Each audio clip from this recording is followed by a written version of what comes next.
Following some developing news right now where firefighters are battling a couple of fires. We're going to begin in Bennington, Vermont, where the fire broke out at the furniture store there, La Flamme's, just a couple of hours ago. And Matt Markham is on the scene. He joins us now to fill us in on what's going on. And Matt, it's got to be a terrible, terrible day to fight a fire. Not that there's a good one, but this could be the worst kind of day. Liz, there are close to 100 firefighters here from 3 states right now. There are still hot spots at La Flamme's furniture.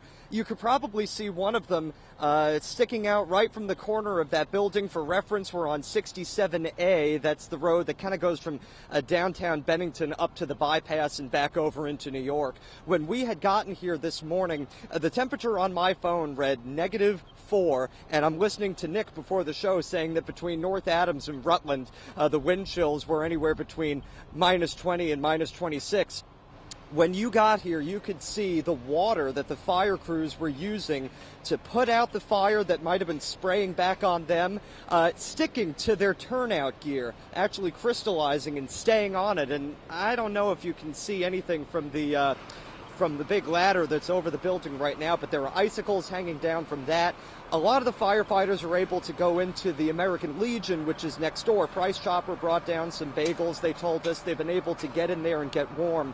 But anybody who's in the fire service will tell you that it really doesn't get any worse than a day like today, that you have to go in and fight a fire, especially one like this where the call came in about 7 o'clock to the furniture store, packed with furniture. That didn't make fighting the fire any easier. Finding a water source was difficult because of the cold temperatures. We actually spoke to the owner, who said that this location has been open for about a year and a half. He's got roughly 8 employees that work at this location. He's got 4 other stores, including this one, that are in Rutland, and 2 locations over in New York. At this point, he doesn't know what he's going to do with those employees at this point, or what he's going to do with his business, but that is something he's going to be looking into. He's very thankful for the firefighters that are here on a terrifically cold day here in Vermont. This road here will probably be closed for the rest of the day, and there's no power being supplied to any of the businesses around here. Again, no cause determined yet, but what started as a very cold morning for firefighters